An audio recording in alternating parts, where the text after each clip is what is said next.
ভারতের বিপক্ষে প্রথম টি-20তে অংশ নিতে কড়া নিরাপত্তার মধ্য দিয়ে ম্যাচ ভেন্যু গোয়ালিয়রে পৌঁছেছে বাংলাদেশ দল। হুমকি দেয়া হিন্দু মহাসভার বড় সমর্থক গোষ্ঠী এই শহরে থাকায় রানওয়ে থেকে টিম বাসে ওঠানো হয়েছে শান্তদের।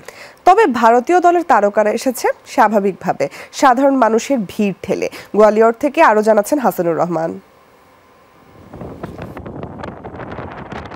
গোয়ালিয়র শহর থেকে প্রায় 15 কিলোমিটার দূরের এই সুন্দর দৃষ্টিনন্দন বিমানবন্দরের নাম রাজমাতা বিজয়ারাজী সিন্ধিয়া এয়ারপোর্ট। ডোমেস্টিক এই এয়ারপোর্টে বুধবার সকাল থেকেই নিরাপত্তা কর্মীদের আনাগোনায় মুখর। বাংলাদেশের ভারত সফর বাতিল করার মূল দাবিটা এসেছিল এই শহর থেকেই, তাই তো নিরাপত্তা ব্যবস্থা বেশ কড়াকড়ি বাংলাদেশ দলের জন্য।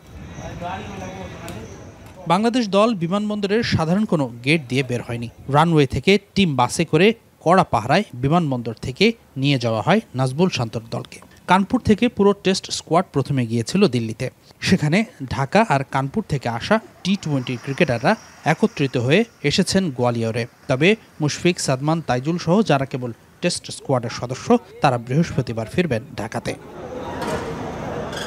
বাংলাদেশ দলের গোয়ালিয়র সফরের নিরাপত্তার বাড়াবাড়িটা থাকবেই, কারণ ম্যাচ পণ্ড করার হুমকি দেয়া হিন্দু মহাসভা সংগঠনটি আবার ম্যাচের দিন বন্ধ বা হরতাল ডাকার হুমকি দিয়েছে। ভারতীয় দলের ক্রিকেটাররা গোয়ালিয়রে এসেছে কয়েক ধাপে। রবি বিষ্ণুই, রিঙ্কু সিং, রিয়ান পরাগ, মায়াঙ্ক যাদবের মতো তরুণরা এসেছেন সকালে।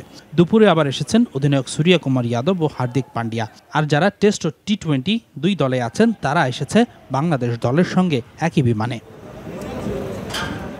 সূর্যা, হার্দিকদের সাথে একই ফ্লাইটে এসেছেন ধারাভাষ্যকার হিসেবে ভারত সফরে আসা তামিম ইকবালও। এখনও যে খান সাহেবের জনপ্রিয়তা কতটুকু তা বোঝা গেল বিমানবন্দরেই। সেলফি প্রত্যাশীরা ভালোই ভুগিয়েছে তামিমকে।